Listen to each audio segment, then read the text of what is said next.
Good morning friend, we are discussing about जो revision through MCQ question discuss करते हैं उसी सीरीज को हम यहाँ पे कंटिन्यू करते हैं। जो क्वेश्चन डिस्कस करने वाले हैं वो हम 13 जनवरी 2023 के डिस्कस करने वाले हैं और फिर जो है हम 13 फरवरी 2023 के भी डिस्कस आरटीएम के ही क्वेश्चन डिस्कस करने वाले हैं। Let's see the first question that is related to Dholavira.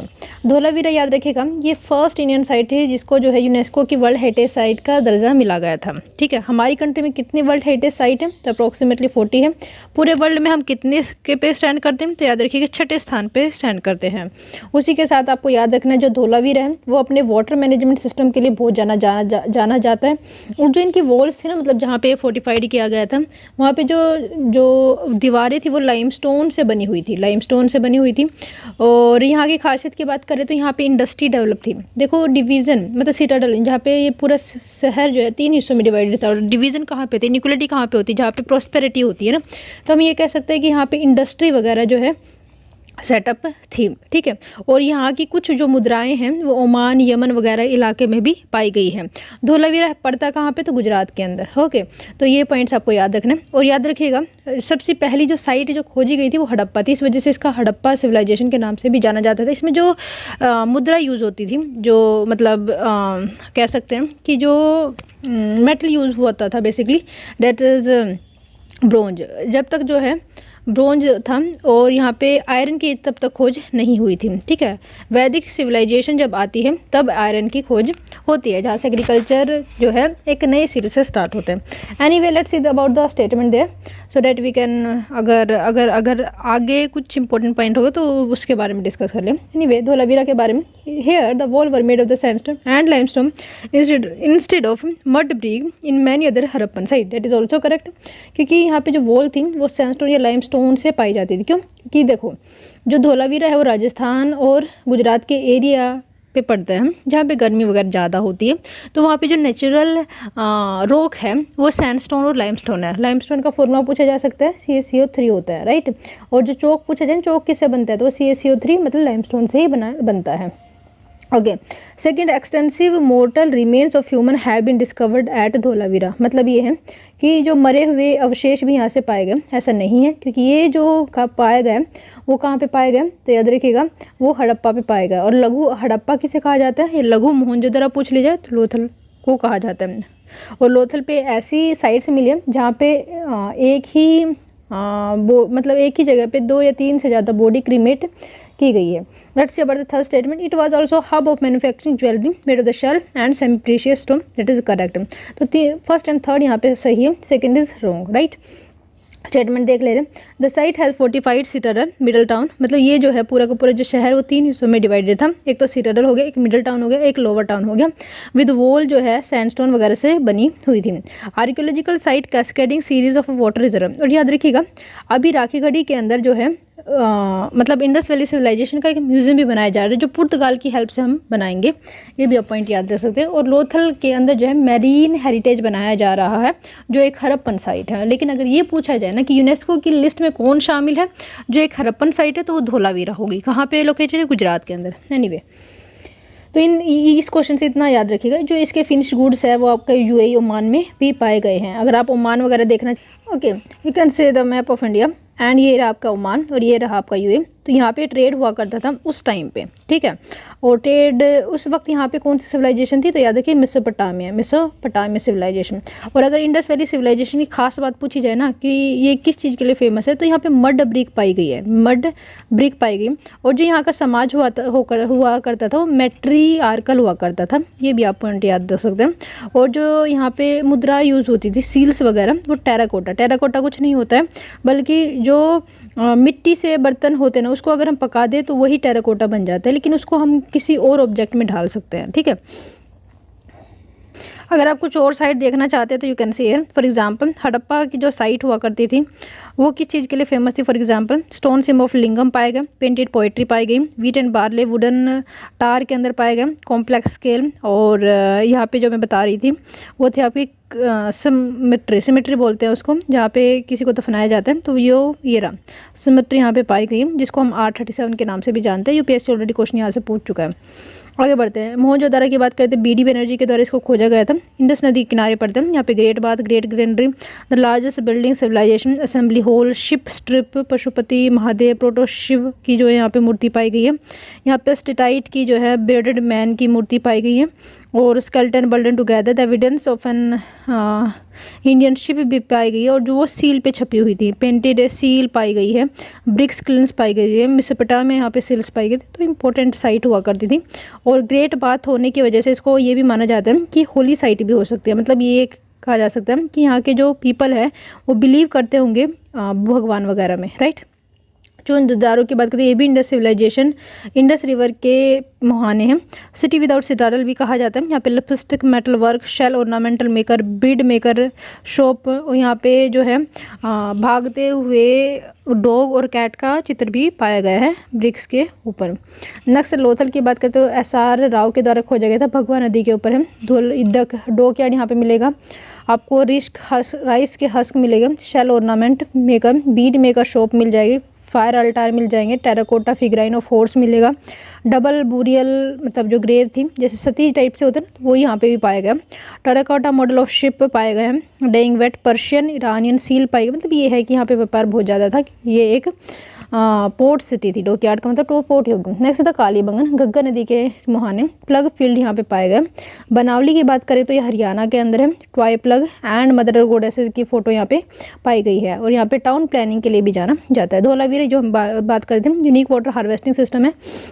Water drainage system मतलब यहाँ पे वेल डेवलप्ड था।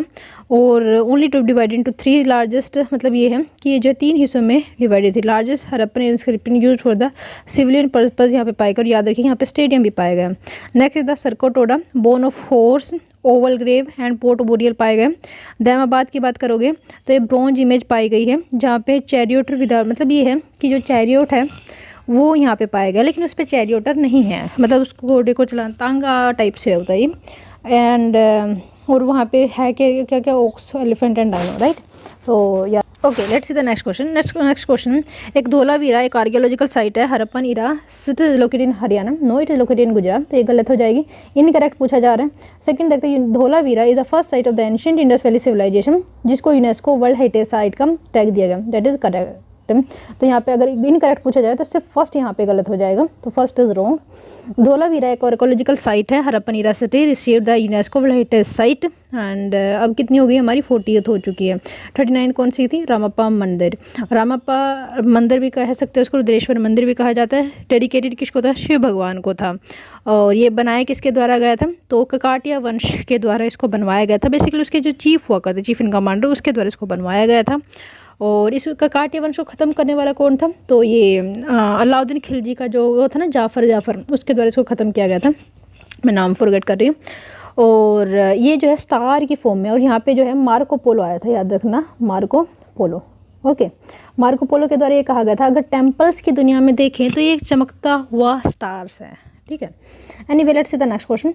Parliament can amend constitution subject to the limitation of, देखो ये जो है एक बात याद रखना कि केशवानंद भारती केस आता है 1973 में। 1973 में कहा गया था कि जो पार्लियामेंट है वो हमारे कॉन्स्टिट्यूशन को चेंज कर सकती है, लेकिन हमारे बेसिक स्ट्रक्चर को चेंज नहीं कर सकती है। तो ये कब का गया था? 1970। कौन सा गया था? केशवानंद भारती, जो सबसे बड़ी लार्जेस्ट बेंच भी मानी जाती है आज तक के इतिहास में। और सेकेंड लार्जेस्ट कौन सी थी?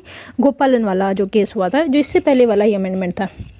एनीवे, बात अगर अमेंडमेंट की है ये तो यू कैन सी है कि हम अपने कॉन्स्टिट्यूशन किस तरीके से चेंज कर सकते हैं। फॉर एग्जांपल, रिजिड तरीके से भी है, फ्लेक्सिबल तरीके से भी, और दोनों तरीके से भी है।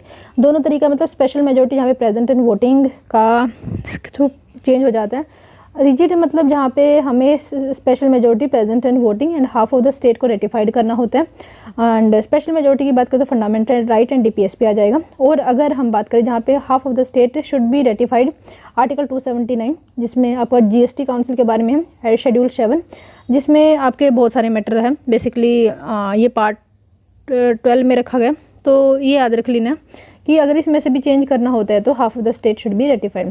चैप्टर 1 मतलब लेजिस्लेटिव पावर होती है जो स्टेट की, उसके बारे में है। आर्टिकल 360, अगर खुद आर्टिकल 368 को चेंज करना पड़ा तो भी जो है half of the state ratified करेंगे। चैप्टर 4 और पार्ट 5, चैप्टर 5 एंड पार्ट 6 ये जो है हाई कोर्ट और सुप्रीम कोर्ट के बारे में है। आर्टिकल 74 प्लस को क्लोज 163, मतलब यहाँ पे PM और CM के किस तरीके से अपॉइंटमेंट होगा उस तरीके से उसके बारे में। आर्टिकल 54 प्रेसिडेंट के इलेक्टोरल कॉलेज के बारे में, मतलब किस तरीके से प्रेसिडेंट का चुनाव होगा। सिंपल मेजोरिटी जो नहीं माना जाता है कि ये amendment for example 5th schedule में चेंज करना होगा, 6th शेड्यूल में चेंज करना होगा, 2nd शेड्यूल में चेंज करना, तो यहाँ पे सिंपल मेजोरिटी नहीं, सिंपल मेजोरिटी से पास हो जाता है। आर्टिकल 2 में चेंज करना होगा, आर्टिकल 3 में abolition of legislative council, article 169 कहा जा सकता है। कोरम अगर पार्लियामेंट का चेंज करना हो, सैलरी एंड अलाउंसेज जो मेंबर ऑफ पार्लियामेंट का चेंज करना हो, रूल्स ऑफ प्रोसीजर जो पार्लियामेंट का होता है उसको अगर चेंज करना, प्रिविलेजेस मोशन को अगर पास करवाना हो, नंबर ऑफ जज अगर सुप्रीम कोर्ट में बढ़ाने हो, यूज़ ऑफ ऑफिशियल लैंग्वेज से रिलेटेड जो केस होता है वो सिंपल मेजोरिटी से पास हो जाता है।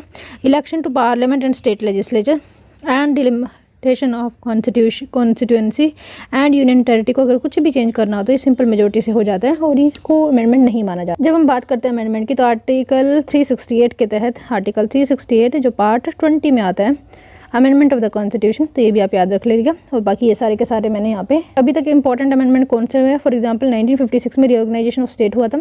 9th की बात करें तो एडजस्टमेंट हुई थी टेरिटरी का। 10th की बात करें तो दादर नागर हवेली को इंक्लूड किया गया था इंडिया के अंदर। 12वें में गोवा एंड दमन दीव। 13 की बात करें तो नागालैंड को एक स्टेट का दर्जा दिया गया था। 14 पुडुचेरी। 21 के अंदर सिंधी को ऐड किया गया था। 26 के अंदर प्राइवेट पर्स से रिलेटेड मैटर है। आर्टिकल 36 कॉन्स्टिट्यूशन सिक्किम को जो है हमारी कंट्री का एक स्टेट बनाया गया था। 42 की बात करते हैं सेकुलर रिपब्लिक, फंडामेंटल ड्यूटी वगैरह ऐड की गई थी। DPSP को ऐड किया गया था। शेड्यूल 7 में चेंज किया गया था। बहुत इंपॉर्टेंट मिनी कॉन्स्टिट्यूशन भी इसको कहा जाता है। 44 में जो है राइट टू प्रॉपर्टी को डिलीट कर दिया गया था एज अ फंडामेंटल राइट। 52 में जो है डिफेक्शन से रिलेटेड। 61 में जो है वोटिंग एज को कम करना है। 71 में कोंकणी मणिपुरी नेपाली जो है लैंग्वेज वेज थी 8th शेड्यूल में ऐड की थी। 73 में इंट्रोडक्शन ऑफ पंचायती राज। 74 में नगर पालिका या म्यूनसिपैलिटी। 86 में फ्री एंड कंपल्सरी एजुकेशन। 92 में बोडो डोगरी संथाली मैथिली को ऐड किया गया था। और you can see here the extension of the SC and ST कौन कौन से 8, 23, 45, 62, 79 एंड 95। और 96 में जो है ओडिया का नाम चेंज कर दिया गया था सिंपल।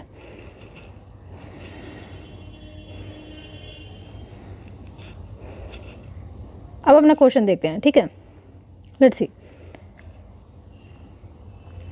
ठीक है, the parliament can amend the constitution subject matter limited to the basic structure of the Indian constitution. इसको जो है बेसिक स्ट्रक्चर डॉक्ट्राइन के नाम से भी जाना जाता है। डैमेज और destroy the basic structure the code declarative and constitution. For example NJAC का आप एग्जांपल ले सकते हैं जिसमें कोर्ट के द्वारा नल एंड वॉइड कर दिया गया था। आगे बढ़ते हैं, let's see the next question. Next question is related to the child national commission for protection of child right. तो याद रखिएगा कि ये जो है POCSO act, juvenile justice act और कारा मतलब जो है सेंट्रल एडॉप्शन बॉडी जो चाइल्ड को एडॉप्ट करने की बात करती है इंटर स्टेट और इंट्रा कंट्री के रिलेटेड, ठीक है। ये पॉलिसी 2005 में लेकर आई गई थी। 2007 के अंदर एक बॉडी बनाई जाती है और डिफाइन किया जाता है कमीशन के द्वारा 18 year of the age is the child, मतलब अगर कोई पर्सन कोई बच्चा कौन होगा उसको डिफाइन किया जाता है अगर उसकी उम्र 18 साल से कम की हो, ठीक है। बाकी आप यहाँ पे देख सकते हैं। Let's see the next question. Global risk report किसके द्वारा रिलीज़ की जाती है, तो मैं कई बार बता चुकी हूँ, वर्ल्ड इकोनॉमिक फोरम के द्वारा इसको रिलीज़ किया जाता है। आगे बढ़ते हैं, office of registrar general of India. See देखो, जब office of registrar general of India की बात करते हैं तो ये न्यूज़ में कैसे आ गया। ये न्यूज़ में तब आता है जब हमें शेड्यूल ट्राइब को नोटिफाइड करना होता है। पहले क्या होता है कि किसी भी मतलब देखो जो शेड्यूल ट्राइब हो किसी न किसी स्टेट में रहती होगी तो उस स्टेट की गवर्नमेंट जो है कहेगी सेंट्रल गवर्नमेंट को कि हमें इसको जो शेड्यूल ट्राइब में ऐड करना है। फिर क्या होता है कि मैटर गवर्नर के पास जाता है। गवर्नर के पास जाने के बाद जो है मैटर को भेजा जाता है रजिस्ट्रार जनरल, या फिर ये कह लीजिए गवर्नर बताता है प्रेसिडेंट को, प्रेसिडेंट बताता है पार्लियामेंट को, पार्लियामेंट जो है रजिस्ट्रार जनरल ऑफ काउंसिल के पास भेजती और रजिस्ट्रार काउंसिल ऑफ के बाद जो मतलब क्या ये ट्राइब शेड्यूल में ऐड की जा सकती है या नहीं की जा सकती है, ये मैटर जो है मिनिस्टर ऑफ ट्राइबल अफेयर को भेजता है। और ट्राइबल अफेयर जो है फर्दर, और ये जो पूरी प्रोसेस होती है कंपलसरी होती है। मिनिस्टर ऑफ ट्राइबल अफेयर जो है फिर पार्लियामेंट के पास या फिर ये कह दीजिए कैबिनेट के अप्रूवल के पास ये जाता है, तब जो है प्रेसिडेंट इसमें ऐड कर सकता है। तो प्रेसिडेंट कहाँ पे ऐड करते हैं, तो 5th शेड्यूल में ऐड कर देता है वो ट्राइब, ठीक है। अच्छा, इससे होता है क्या कि रिजर्वेशन मिल पाता है। और कहाँ कहाँ पे शेड्यूल ट्राइब के बारे में मेंशन किया गया है, कौन कौन सी बॉडी है। चलो, national commission for schedule tribe है ना, उसके बारे में थोड़ा देख ले रहे हैं। फॉर एग्जांपल इसको 89 कॉन्स्टिट्यूशनल अमेंडमेंट 2004 के साथ जो है सेपरेट कर दिया गया था national commission for schedule caste और शेड्यूल ट्राइब का जो डिवीज़न पूछा जाए तो ये वाली डेट आपको याद रखनी है। और इसका जो जिक्र है आर्टिकल 338B में ए में किया गया है, मतलब यहाँ पे कमीशन के बारे में बात की गई है। इसमें 3 जो कमीशन होते हैं 3 मेंबर बॉडी होते हैं जिसमें एक चेयरपर्सन होते हैं, 2 अदर मेंबर होते हैं और 3 साल तक के लिए इनका कार्य होता है। Okay, let's see about the statement there. Question पे चलते हैं। क्वेश्चन है आपके सामने, the office of the registrar general of India is mandatory for inclusion of any community in schedule tribe as listed as per the schedule tribe, that is correct. और schedule tribe कहाँ पे define की जाती है? Article 242 में।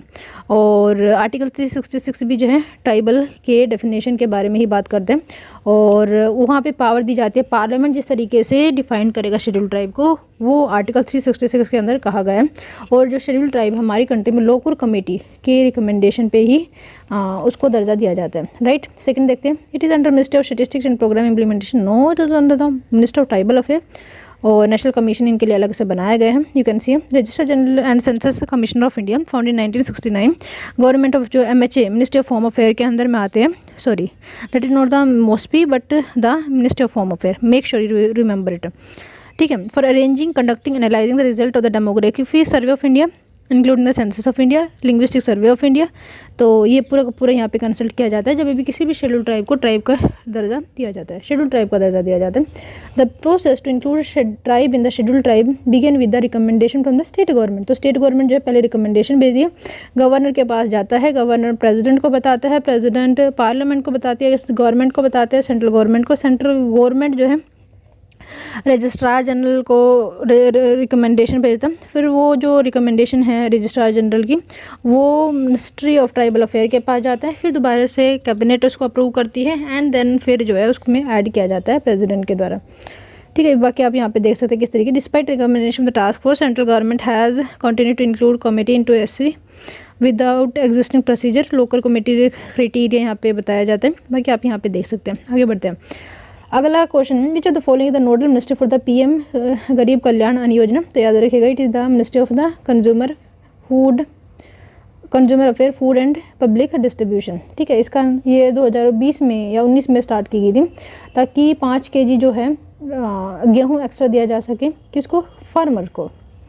Let's see the next question the UPI के बारे में, unified payment interface. Number first statement, it is the real time payment system to link multiple bank account into a single mobile application, that is absolutely correct.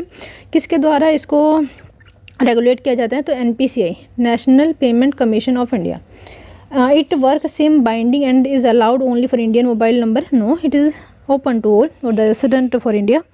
It cater the peer-to-peer collect request which may schedule and paid as per the requirement and convenience, that is correct। तो first and third यहाँ पे सही है, तो B option यहाँ पे सही हो जाएगा, राइट। आगे बढ़ते हैं, consider the following statement about national payment corporation of India NPCI के बारे में। ये इनिशिएटिव है RBI का and state bank of India, no it is the initiative of RBI and other public sector bank, और इसमें मेरे हिसाब से 13 बैंक है। इसको 2007 में स्टार्ट किया गया था पेमेंट एंड सेटलमेंट एक्ट के थ्रू 2007 के अंदर।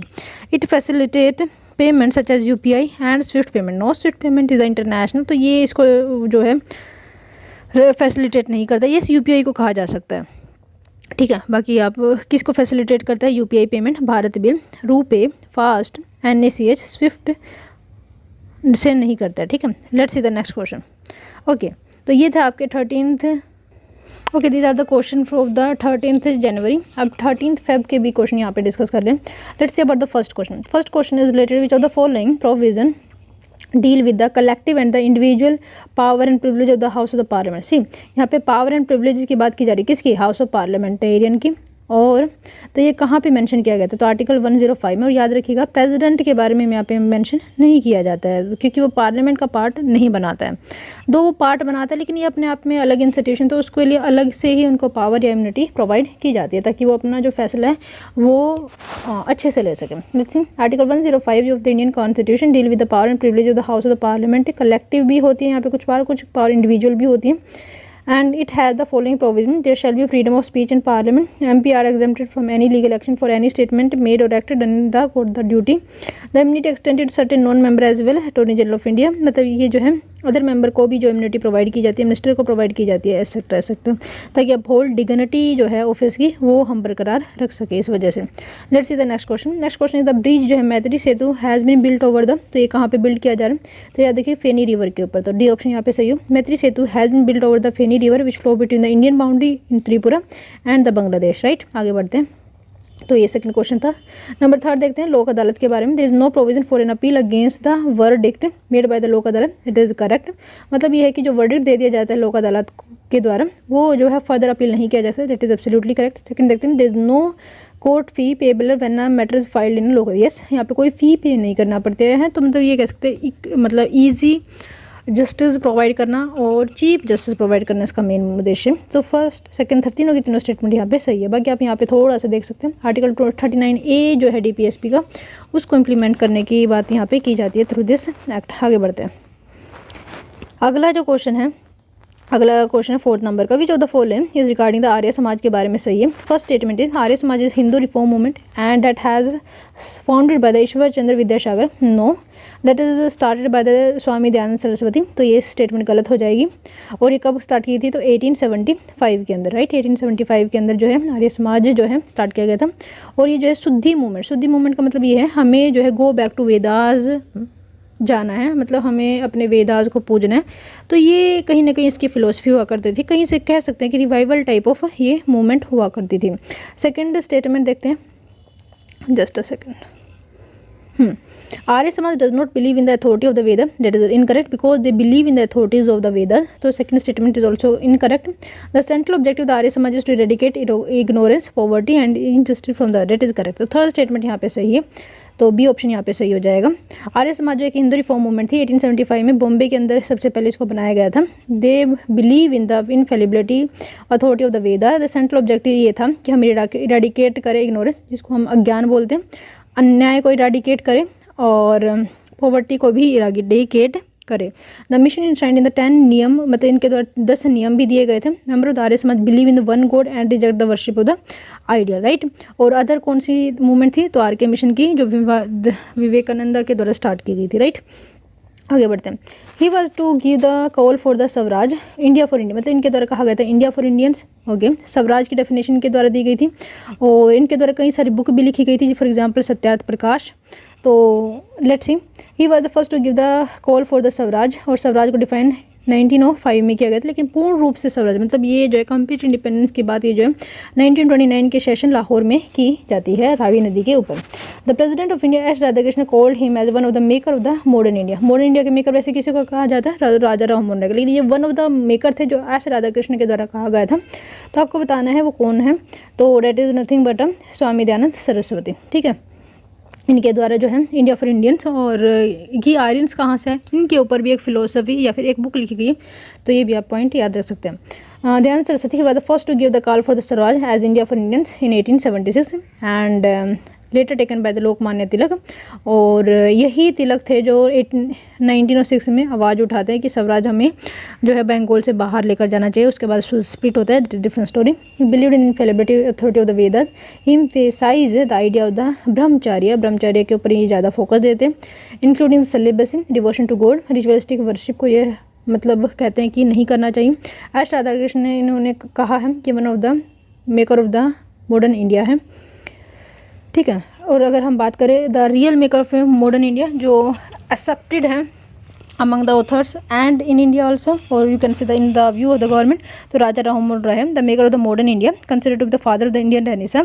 This multifaceted social, religious and education reform movement के द्वारा स्टार्ट की। तो याद देखिए इनका मानना था कि इंग्लिश को हमें बढ़ावा देना चाहिए, वेस्टर्न एजुकेशन से बढ़ावा देना चाहिए। क्यों? क्योंकि एक लैंग्वेज है, एक ट्रेड की लैंग्वेज है, बेसिकली इंग्लिश जो है एक ट्रेड की लैंग्वेज है। इंग्लिश जो है हमें दूसरों को मतलब दूसरी कंट्री से जो आइडियाज़ है वो हमारी कंट्री में पेनिट्रेट कर सकते हैं थ्रू इंग्लिश, ये इनका मानना था। और it is the language of diplomacy, तो ये इनके द्वारा कहा गया था, इस वजह से हमें इंग्लिश को प्रमोट करना चाहिए, ठीक है। इनके द्वारा काम किए गए थे सदी से रिलेटेड, चाइल्ड मैरिज से related, Vedanta college, Hindu college की स्थापना इनके द्वारा की गई थी, अटाइमी सभा और ब्रह्म समाज ऑफ इंडिया। इनके द्वारा गुलामगिरी इनके द्वारा नहीं लिखी गई थी। मोहम्मद अल एक न्यूज़पेपर भी चलाया गया था और बुक भी लिखी गई थी। Anyway, let's see the next question. Consider the following statement regarding the home. Okay, he founded the Indian home rule league of America in New York city. तो ये कौन है बताना आपको। He was elected president of Indian National Congress during which so the launch of Mahatma Gandhi non, मतलब ये है कि INC की इनके द्वारा अध्यक्षता की गई थी जब नॉन कॉपरेशन मूवमेंट स्टार्ट होते हैं 1920 की हम बात करें। बेसिकली इनके द्वारा दयानंद एंग्लो वैदिक स्कूल लाहौर के अंदर भी स्थापना की गई थी। तो याद रखिए his the personality that name is Lala Lajpat Rai. और इनकी जो बायोग्राफी है उसका भी आप याद रख सकते हैं, द अनहैप्पी इंडिया इनके द्वारा लिखी गई। तो लाला लाजपत राय की हम बात करें, for his during the Swadeshi movement and his request of education, he became a follower of Dhyana Saraswati, the founder of the Arya Samaj, and went to become one of the society leader also. इनके द्वारा जो Punjab national bank की स्थापना की गई थी, establish Dayanand Anglo वैदिक school Lahore के अंदर, remain committed education through out his life. और राय तिलक विपिन चंद्रपाल, ये त्रिमूर्ति भी कहा जाता है, Lal Bal Pal, advocately use of the swadeshi goods and mass agitation after मात्र कॉन्ट्रोवर्शियल पार्टीशन जब होता है 1905 में लॉर्ड कर्जन के द्वारा। He found the Indian home rule America in New York city 1970 and he is elected as the national Indian National Congress के special session Kolkata जो हुआ था, तो उनको हेड भी करते हैं कौन, लाला लाजपत राय।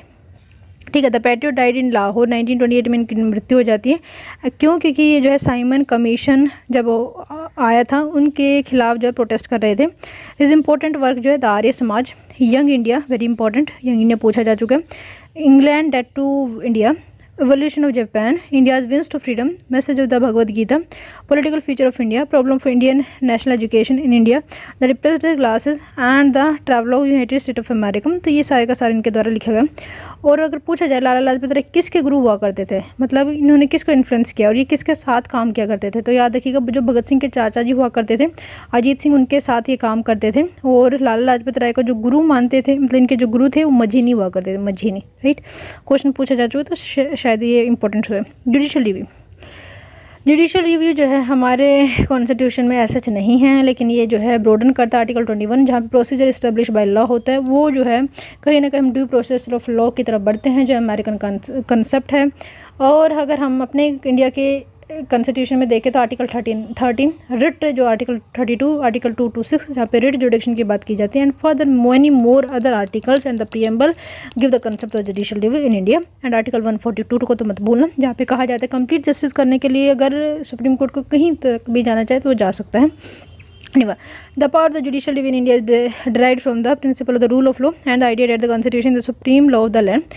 That is correct कि हमारे constitution से आइडिया निकल कर आता है। इन India the power of the judicial review जो है एक्सटेंड किया जा सकता है पेटिशनर के थ्रू, यस ये भी कहा जा सकता है, PAL के थ्रू भी जो है इसको एक्सटेंड किया जा सकता है। आर्टिकल 13 जो एक्सप्रेसली प्रोवाइड करता है doctrine of this judicial review, that is correct. तो आपको बताना कौन सा यहाँ पे सही है, तो तीनों की तीनों स्टेटमेंट यहाँ पे बिल्कुल सही है। जुडिशियल रिव्यू कौन कौन कर सकता है, हमारी कंट्री के अंदर सुप्रीम कोर्ट और हाई कोर्ट के पास ये पावर है, आर्टिकल 32 और आर्टिकल 226 के अंदर। Power judicial review in derived from the principle rule of law and the idea that constitution जो है सुप्रीम लॉ है, उसके तहत ये आइडिया निकल कर आता है। और ये कहीं ना कहीं जो आर्टिकल 21 है जिसमें ड्यू प्रोसेस ऑफ लॉ को एक्सपेंड किया जाता है इंडिया के अंदर, राइट। आगे बढ़ते हैं। 8 क्वेश्चन है स्वयं पोर्टल के बारे में। स्वयं पोर्टल जो है let's say about the first statement, it is the free online education program started by the government of India, that is correct. ये जो है 2017 में इसको लॉन्च किया गया था, गवर्नमेंट ऑफ इंडिया के द्वारा स्टार्ट किया गया। ये जो है लेक्चर प्रोवाइड करता है आपको 9 से लेके PhD लेवल तक के, और ई फॉर्म में, मतलब यूट्यूब पे ये आपको अवेलेबल मिल जाएगा। और ये जो है ministry of resource and development या फिर ये कह लीजिए कि मिनिस्ट्री ऑफ एजुकेशन के द्वारा इसको स्टार्ट किया गया, दैट इज एब्सोल्युटली करेक्ट। तो web of active learning for young aspiring mind 2017 में इसको लॉन्च किया था। मिनिस्ट्री ऑफ रिसोर्स या फिर मिनिस्ट्री ऑफ एजुकेशन कहा जा सकता है। हायर एजुकेशन से रिलेटेड यहाँ पे कोर्स मिल जाएंगे, और it the repository more than 300 high quality massive open online courses की, ठीक है। आगे बढ़ते हैं। अगला क्वेश्चन है मार्केट एक्सेस स्कीम के बारे में। It is an export promotion scheme, that is correct. इसका एम ये है कि हमें कैटलाइज करना, प्रमोट करना इंडिया का export on sustainable basis, that is also correct. तो दोनों की दोनों स्टेटमेंट यहाँ पे सही है, बाकी आप यहाँ पे पढ़ सकते हैं। आगे बढ़ते हैं। अगला जो क्वेश्चन है that is local self government के बारे में। इसको जो बेस्ट एक्सप्लेन करता है एज एन, तो ये क्या है, तो याद देखिए डेमोक्रेटिक डिसेंट्रलाइजेशन इसका मेन एम रखा गया है। Decentralization, grass root empowerment of the people and people participation the main aim through the 73rd and 74th constitutional amendment. For example gram panchayat, gram sabha, और ये local body are not federal entities has is the okay. By this we ending the session and thank you so much for listening us.